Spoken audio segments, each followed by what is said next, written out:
Hello, brick sculptors, and welcome back to Brick Sculpt. This is Chris, and today I want to talk to you about alt bricks and other companies of building bricks that may or may not have a place in your collection. Now, if you've been watching my content on my Brick Sculpt Reviews channel, I've been doing several videos on alt brick pieces and kind of what they have to offer. And I get a lot of mixed things. It's quite interesting how many people are into the alt bricks, and it's also interesting how many people aren't. So I kind of wanted to lay out the dynamics of the different types of people I see out there and talk about where I fit in, where I used to fit in, where I might be going in the future, and just open up a little bit of a discussion. I'm also going to talk a little bit about legality and the different types of people when it comes to legal building techniques. But let's start first and foremost with the most obvious one, the purist. Now, the purist is what I had typically considered myself for majority, if not all, of my Lego building time. And the Lego purist is typically somebody who only uses Lego product and is very devout to the brand, where that's all they're going to use and that's really all they believe in. That is a common thing to see Lego purists who don't like to use alt bricks and kind of stay away from them, as well as other things that don't really fit the mold of Lego. I would say that the next step towards using alt bricks would be the tempted. The tempted would be a group of people that I would categorize as people who have seen alt bricks and are interested, but don't really want to make the jump. They find it interesting, they think the stuff might look cool, but maybe still hesitant and really don't want to dive into it. And then you have the transition.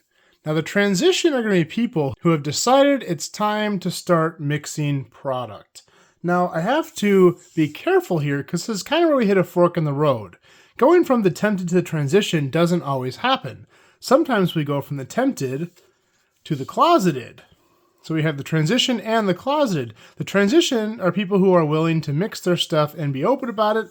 The closeted want to mix but still don't want to talk about it. See, there's still a decent amount of stigma around alt bricks, and this is one thing that I see a lot in the videos I produce, and something people often talk about. And this is where my dilemma kind of starts. Especially doing a YouTube channel and being in the public eye, there's a lot of criticism no matter what you do. If you're a purist, people will criticize you. If you're totally all in with alt bricks, people will criticize that. So this is where it gets really tricky, especially for somebody who's making public content.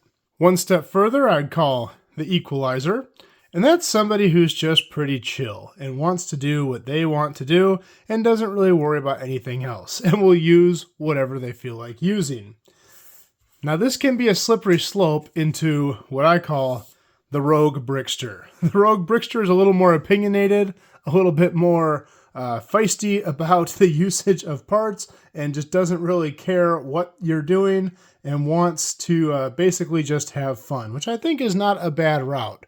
But that person definitely has a little different personality than the equalizer or the transition person. This also can lead to something a little bit more extreme, the anti-brickster. Now, the anti-brickster is somebody who I find to be anti-Lego. Maybe they feel like Lego has done them poorly in the past, whether it be pricing, quality, whatever it may be, and they've kind of turned the page and are only looking at alternate bricks. Now, keep in mind, this is not a set in stone set of categories. There are tons of gray area in between all of these, and you can pick certain qualities of these groups and group them with qualities of other portions of this scale. It doesn't really mean that you're set in stone to one of these categories, but these are all just examples of the types of people that I see out there. So where do I fall on this scale? Well, I always considered myself a purist. But I will admit, as I explore these alt bricks deeper and deeper and see how much better the quality has gotten, I've definitely moved to here. My question next is, do I move to here? I'm definitely not an anti-Lego person, and I don't think it's very fair to be anti-Lego.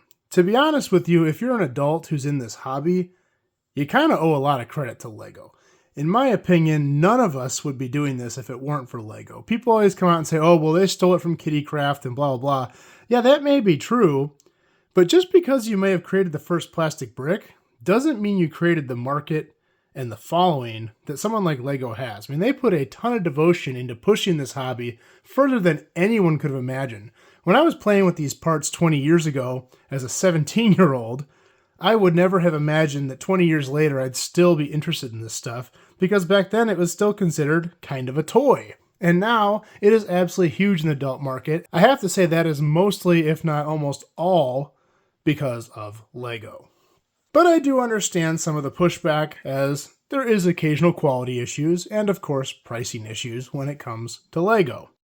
Now let's talk about this category here in the middle, because this is where I find the most interest. Now, I find a lot of people falling into these for various reasons, and that's what I want to discuss with you. A very common one, the penny pincher. Lego's expensive. Everyone knows that. It's a premium toy. It costs a premium price. For example, maybe a very common piece like this branch piece. One piece in Lego might cost the same as 3 of them in Weebrick. Or maybe even 4 or 5. I didn't do the math. I'm just doing examples here. So you can definitely get more for your money when you go with an alt brick. Maybe you're the color connoisseur. A lot of people get frustrated with Lego because they'll make a piece in a single color, when alt brick brands are doing multiple colors in that exact same piece, and the quality is very similar, if not the same. We also have the needy nostalgic. Now, the needy nostalgic is somebody who is usually upset with pieces being discontinued. A great example would be this sloped piece with studs on the slope. They only made it in a couple colors back in the day, but it was a fantastic piece, and Lego doesn't use it anymore. But with alt brick companies, you can still get it, and you can get it in updated colors. So you can kind of mix these two also. The rare hunter. This is a great example of what I mean by the rare hunter. This silly little 3-branch piece is available in Lego. This is a piece that Lego makes. They cost $3 or $4 a piece. It's incredibly rare. And if you want to buy 100 of them, you're going to go broke or not be able to find them in that quantity. So maybe you need a bunch of them and you can only get a couple and you have to pay a fortune. Well, that might be a good reason to look somewhere else for someone who is currently making that piece and can sell it for a few cents as opposed to a few dollars. This does play into the penny pincher a little bit, but these could be 2 different motivations for doing the same thing. Another great example is this eagle. This is a genuine Lego bald eagle. These online go for anywhere from $20 to $30. Now this one doesn't look as nice. This one's from Temu, but it was like 50 cents, maybe even less, I don't remember. Anyway, 50 cents is a lot easier to swallow than 20 or 30 bucks for an eagle because it was only released in one set. We also have the Explorer. Now the Explorer is somebody who just wants to push it as far as they can, and maybe they want more than Lego has to offer, such as pieces that aren't available in Lego. These pieces are all quite obviously inspired by Lego. They fit right into the Lego system, but these have not been produced by Lego. So this is something you might go elsewhere to find to enhance your building. And last but not least, we have change of pace. Now this one's a little interesting. Lego has a certain look and a certain feel in their sets, in their builds, in their pieces. And as you get into some alt brick companies, the stuff has a different feel, and not always in a bad way. Sometimes it has a different feel in that it's cheap and not very nice and not well thought out. But a great example, I just did a review on the Opera from Fantasy, and that set is amazing quality and feels nothing like Lego, even though the pieces are almost identical. And it's because of the way it was designed. The scale is different, the figures are different, and just the whole feel of it is different, but in kind of a good way. Not that there's anything wrong with Lego, but it's just different. Another good example of this is maybe it's a theme that Lego doesn't do. I think it's pretty common knowledge at this point that Lego doesn't touch military stuff. They've made some exceptions in the past, but it's incredibly rare, and they usually walk it back eventually and steer away from it. But military stuff is incredibly popular with the brick building community. Well, without Lego, you're going to have to get it somewhere else. And that's probably the largest market of plastic bricks outside of Lego. just because the fact that they don't and likely won't ever make it. Now, this is a little off topic, but I also want to talk about legality. So when we're talking purists, these people tend to use only Lego parts, and a true Lego purist, you would probably argue, would use only legal techniques.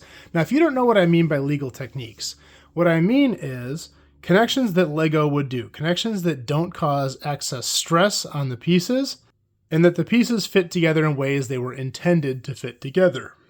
Your first level of this would be the devout purist. Did you ask Lego first? Did you send them an email? Did you check the forums? Is it legal? This person is really strict on the rules. Now, you might be saying that's silly. This is a toy. There are some reasons for this. Maybe you're somebody who's building for Lego ideas. Well, it's a good idea to have your build as legal as possible if you're going to consider it for an actual Lego build. The next group I would call the rule benders. Now, a rule bender is somebody who knows the rules, but might take a few liberties here and there, especially if they're not real obvious. I would consider a technique like this to be more of rule bending than rule breaking. Now, everyone knows at this point, likely, that this is an illegal technique if you do it with plate on plate, but it's very commonly done still. I would call that a bend of the rules. That's going to lead us next to our rule breakers. Now, a rule breaker is a little bit more obvious about it. Maybe something like this. Maybe something like a bending bricks, where we're trying to flex the pieces in ways that they're really not intended to be flexed, but we do it anyway. And then lastly, we have the bad boy brickster. The bad boy brickster doesn't care about the rules. Grab the razor blade, grab the glue, let's go build something. Now, this all brings us to a strange dynamic here, where we have kind of an XY axis here, and we have kind of this area over here.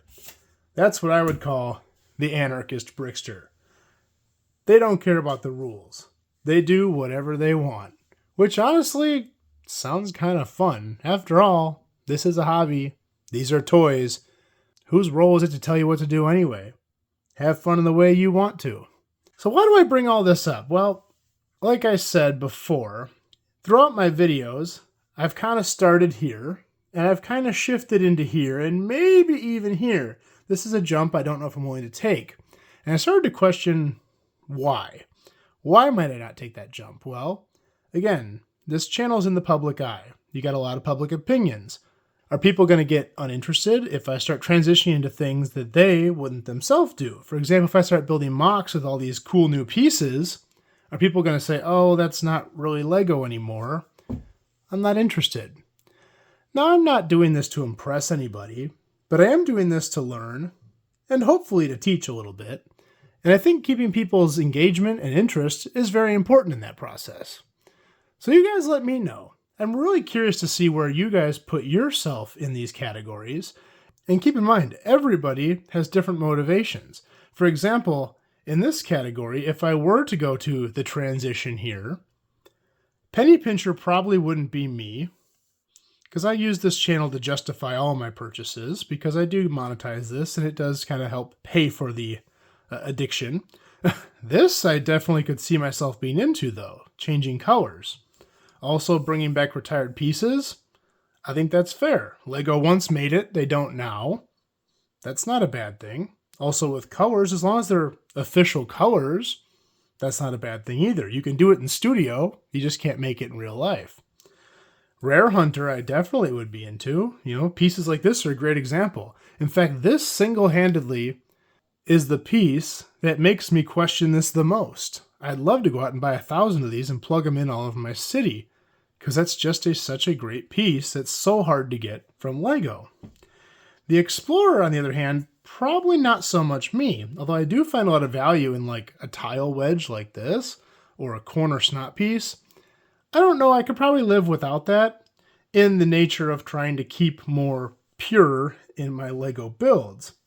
And change of pace, yeah, it is kind of cool and maybe fun for set building, but for mocks, probably not so much me. Unless I was going to do military mocks, then I'd kind of have to go this way.